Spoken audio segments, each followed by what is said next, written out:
Nah, sebelumnya saya ingin membacakan dulu kalimatnya Imam Ibnu Qayyim rahimahullah ta'ala. Kalimat beliau tentang kesedihan dalam kitabnya Madarijus Salikin.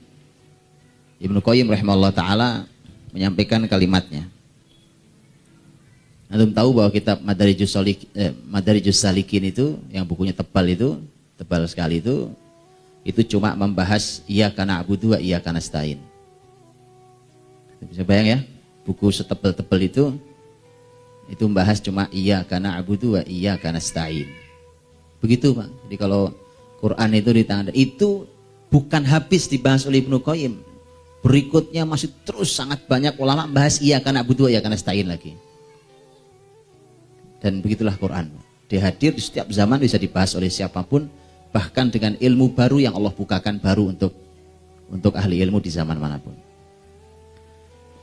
Ibnu Qayyim rahimahullah ta'ala berbicara tentang, kalau beliau menyebutnya sebagai manazil atau manzilah, posisi ya. Bahasannya ada namanya manzilatul huzn, jadi tentang masalah kesedihan. Beliau mengatakan bahwa kalau manzilah itu artinya gini, semacam tempat yang harus disinggahi gitu Pak.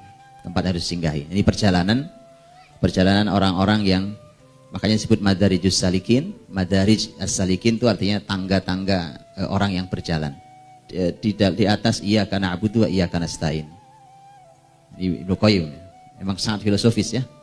Sangat filosofis dan ini memang pembahasannya dalam sekali. Jadi ada pos-pos yang harus dilalui oleh mereka yang menjalankan ayat iyyaka na'budu wa iyyaka nasta'in. Hanya kepadamu ya Allah kami beribadah, hanya kepadamu kami minta pertolongan. Di antaranya adalah perjalanan sebuah tempat namanya tempat sedih. Tapi Ibnu Qayyim mengatakan kalau yang lain tempat-tempatnya itu luar biasa. Di sana ada taubat, apa segala macam itu, tempat-tempat yang mulia. Tapi untuk sedih Ibnu Qayyim mengatakan walaysat minal manazil matlubah walal ma'mur binuzuliha. Adapun posisi atau tempat sedih ini yang pasti akan dilewati oleh siapapun yang melewati iyyaka na'budu wa iyyaka nasta'in, menjalankan ayat ini bukan tempat yang diminta dan bukan tempat yang diperintahkan untuk singgah di sana. Walaupun kata beliau, walaupun wa in kan la budda lis saliki min nuzuriha, walaupun semua orang yang menjalaninya pasti akan menjumpai tempat itu. Jadi sebenarnya kita tidak diminta harus sedih, itu maksudnya. Kita tidak diminta untuk sedih, tetapi kita ini pasti akan melewati sedih. Walam ya'til huzn fil Qur'ani illa man hiyana anhu aw manfiyya. Tidak ada pembahasan tentang sedih dalam Quran kecuali Quran melarangnya atau meniadakannya atau menghilangkannya. Artinya sedih itu dalam Quran tidak dibolehkan. Oleh Quran, kata Ibnu Qayyim, dalam Quran itu setiap sedih itu mesti satu, dihilangkan atau ditiadakan. Artinya kamu tidak boleh sedih, itu dilarang. Atau ditiadakan, tidak akanlah kamu sedih. Tidak akan mereka bersedih. Ya, itu ditiadakan. Artinya memang tidak boleh ada dalam kehidupan orang-orang Qur'ani itu sedih gitu Pak. Jadi kita lihat penjelasan lebih panjang beliau. Fal manhiya anhu ka qaulihi ta'ala, adapun yang dilarang sebagaimana dalam firman Allah Ta'ala, wala tahinu wala tahzanu. Surat Al-Imran 139. Janganlah kalian merasa hina dan janganlah kalian merasa sedih. Itu Al-Imran 139. Wa qaulihi ta'ala, atau firman Allah yang lain, wala tahzan alaihim, surat Al-Hijr ayat 88. Wala tahzan alaihim, Al-Hijr 88.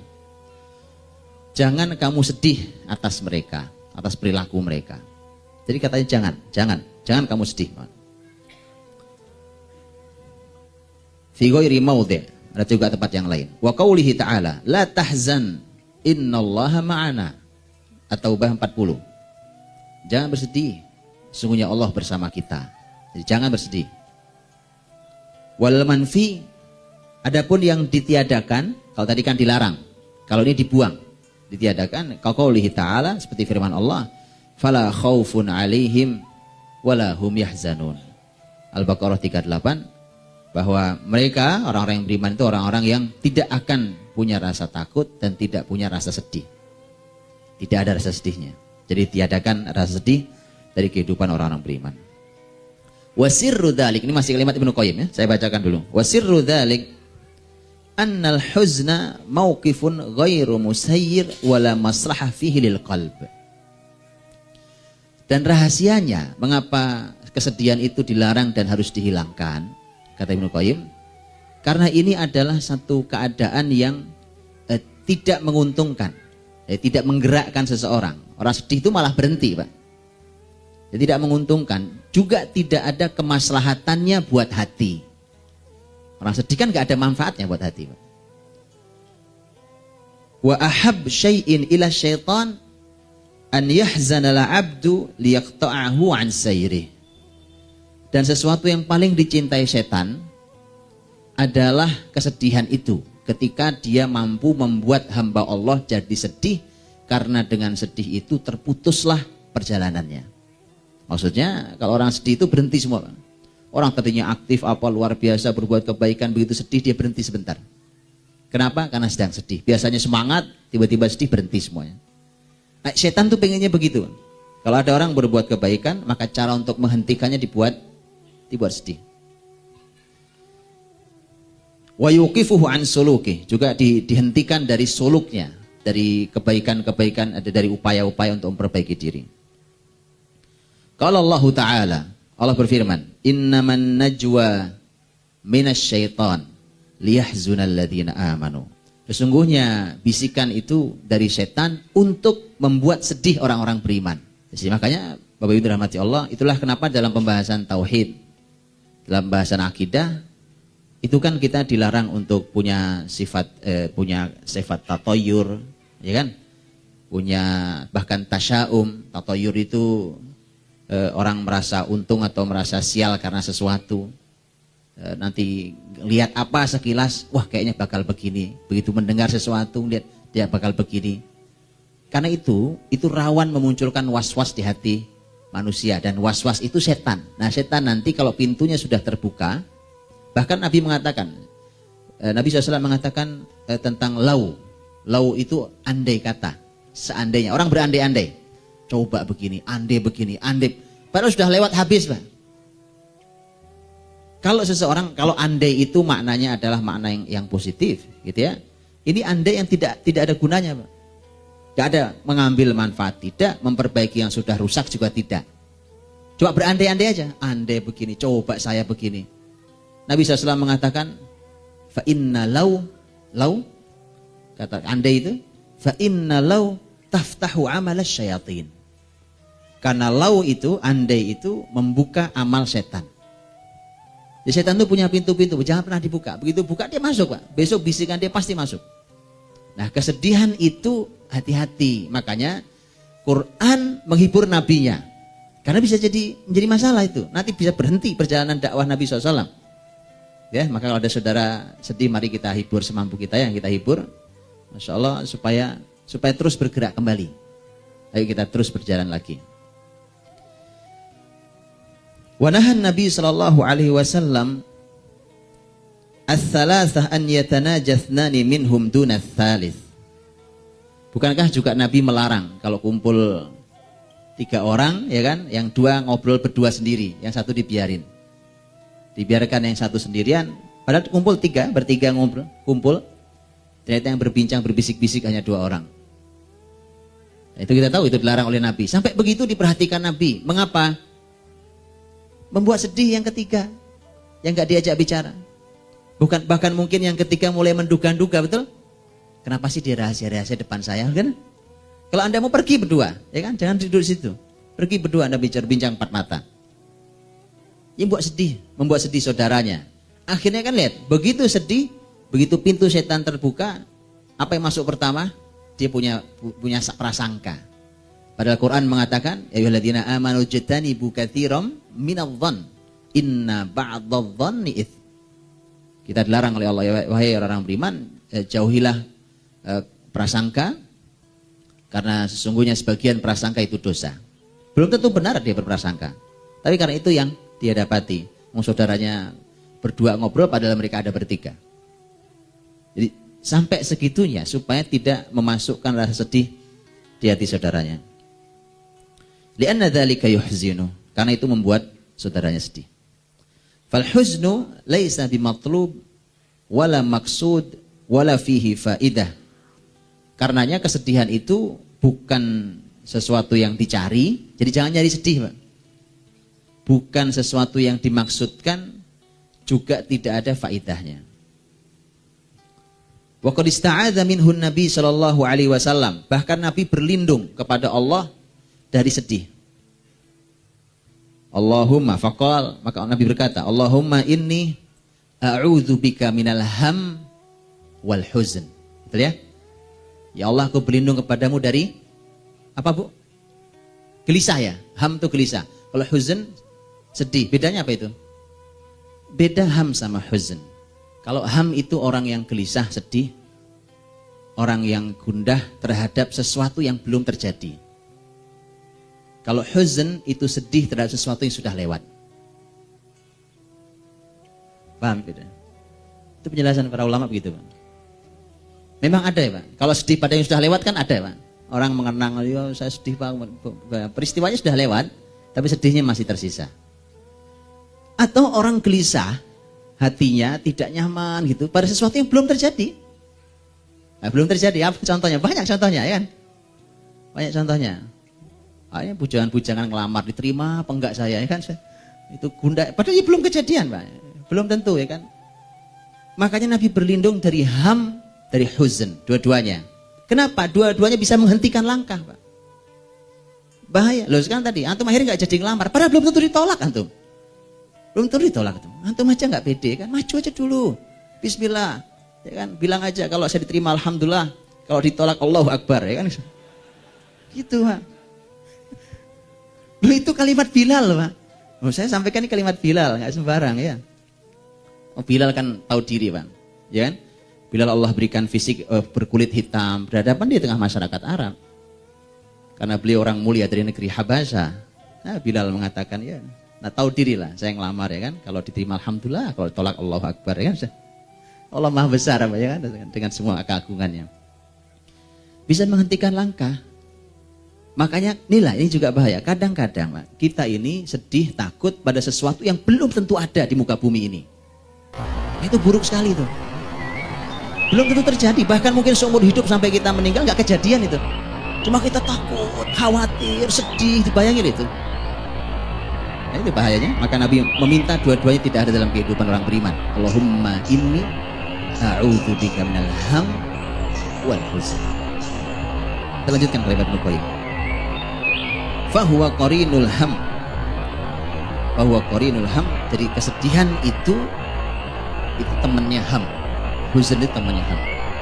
Wal farqu bainahuma annal makruh alladhi yaridu 'alal qalbi in kana lima yastaqbal awrathahu ham wa in kana lima madha awrathahu huzn. Ini tadi saya sampaikan.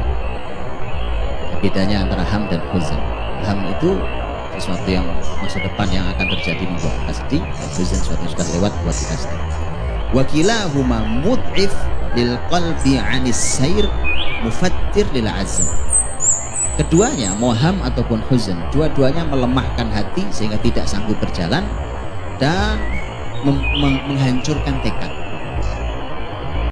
Tekad diretak, Pak. Tadi tekadnya kokoh sekali, gara-gara itu udah kemudian melemah. Walakin nuzul manzilatihi daruri bihasbil waqi'. Tapi walaupun begitu, namanya singgah di persinggahan kesedihan itu sesuatu yang pasti terjadi. Artinya setiap kita akan melewati sedih itu sesuai dengan keadaannya, sesuai dengan kenyataannya. Walihada yaqulu ahlul jannah idza dakhaluha. Karenanya ahli surga, orang yang nanti mendapatkan surga Allah, begitu masuk surga, apa kata-kata mereka? Di antara kalimatnya, alhamdulillahilladzi adzhaba 'annal hazan. Segala puji bagi Allah yang telah menghilangkan dari kami kesedihan. Ini dalam surat Fatir 34. Kita berhenti sebentar di ayat ini, mumpung kita lewati. Bapak Ibu, namanya dalam bahasa Arab, sedih itu bahasa Arabnya huznun. Huznun, betul ya? Tapi yang dalam surat Fatir, kesedihan diungkapkan bukan dengan menggunakan kata huznun, tapi hazanun. Tapi artinya sama-sama sedih. Kalau beda, mesti beda. Antum bayangkan, saya bicara pernah berkali-kali saya bicara penambahan huruf. Kalau ini bukan penambahan huruf, cuma beda harokat. Yang satu haknya di dhammah, ini haknya di fathah. Huruf zainya di sukun, yang satu di fathah. Huznun dengan hazan. Beda, Pak. Itulah bahasa Arab. Bahasa Arab itu, Masya Allah tadi, kan balik lagi bahasa Arab lagi kan. Itu berbeda harokat, beda maknanya. Bahkan artinya sama. Karena ada yang beda harokat, berubah artinya. Kalau ini artinya sama tapi punya nilai yang berbeda. Apa bedanya? Kalau huzn jelas artinya sedih. Ya, huzn artinya sedih. Kalau ucapan ahli surga bukan huzn, sedihnya hazan. Nanti kalau antum buka, boleh kita buka surat Fatir supaya antum tahu. Kalau antum baca dari ayat 33-nya. Jannatu Adn. Surga-surga Adn. Itu di kata jannat itu bentuknya jamak, ya kan? Bukan satu surga, tapi surga-surga. Kenapa surga-surga? Karena satu orang nanti di akhirat sana mendapatkan lebih dari satu jannah, ya kan? Waliman khafa maqama rabbih jannatan. Orang yang takut pada Allah Rabbnya, maka dia mendapatkan 2 jannah. Jadi makanya jannatu adn, surga adn. Yadkhulunaha, mereka masuki itu jannah itu. Disebutkan itu. Insyaallah Pak, orang saya pernah berkisah di sini ya tentang orang yang terakhir masuk surga kan. Itulah manusia itu. Orang Masya Allah pengen bukan masuk surga Pak, itu berteduh di bawah pohon yang rindang, orang senang sekali. Karena sebelumnya dicelupin di neraka itu. Celupin neraka kemudian Masya Allah yang kemudian ada pohon kan tadi panas sekali, ada pohon yang pengen maju sampai ujungnya cuma ngelihat surga, wah itu nikmat sekali dari jauh ya kan. Boleh nggak itu di emperannya situ ya Allah kan situ. Allah katakan aku berikan kau surga yang luasnya sama dengan langit dan bumi. Gitu ya, saya pernah berkisah itu ya. Dan artinya orang masuk surga itu kenikmatan luar biasa. Ditambahi penjelasannya oleh Allah. Yuhallawna fiha min asawira min dhahab wa lu'lu'a. Jadi Allah SWT memberikan asawir. Asawir itu gelang, Pak. Gelang yang terbuat dari emas dan lu'lu', mutiara. Buat laki-laki di dunia haram hukumnya. Buat perempuan halal. Tapi di surga itu menjadi halal untuk semuanya.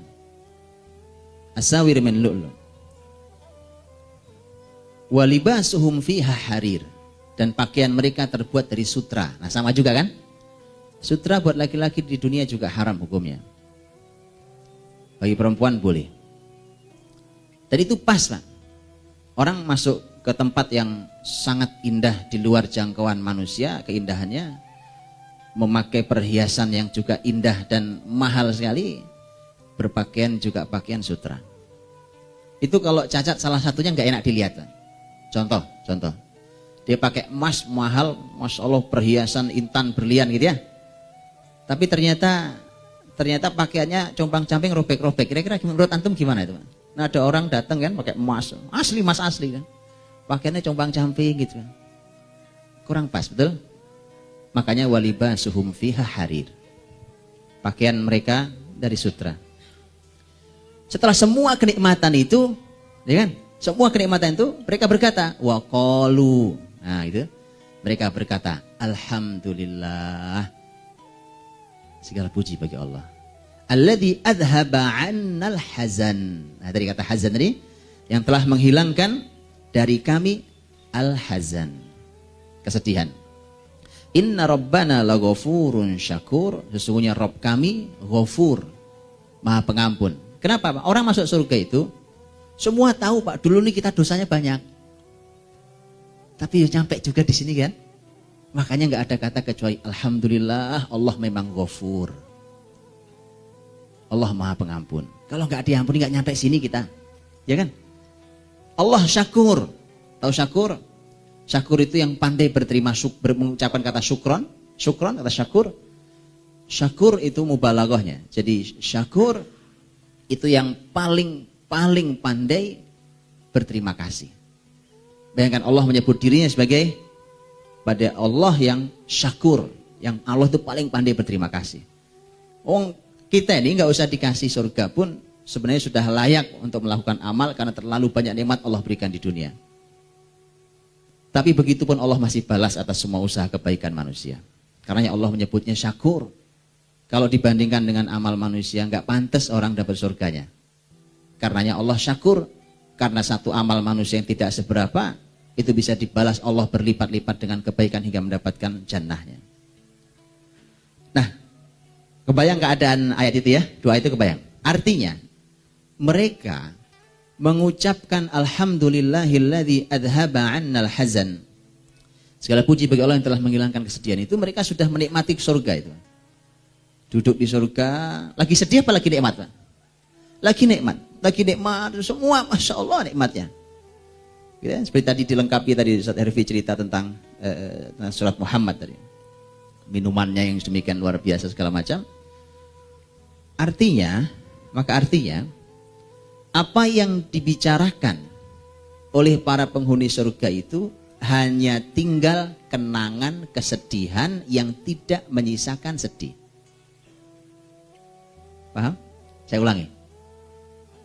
Jadi yang dibicarakan segala puji bagi Allah yang telah menghilangkan hazan. Mereka tidak menggunakan kata huzn. Karena kalau kata huzn itu, Pak, itu sedihnya itu luar biasa. Di hati ini masih terasa beratnya luar biasa. Luar biasa beratnya. Makanya Nabiullah Ya'qub. Nah, Nabiullah Ya'qub alaihissalam dalam kisah Yusuf, ya kan?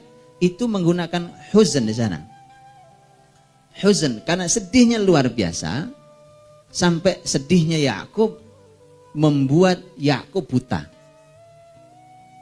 Itu bahayanya sedih itu, Pak. Ya, ternyata sedih itu bisa membuat orang buta betulan. Karena ternyata hari ini penelitian kan juga sama ya, diteliti ternyata ada hubungan erat antara orang sedih luar biasa dengan pengaruh pada mata penglihatannya. Saya pernah baca penelitiannya Profesor Dr. Abdul Basit dari Mesir.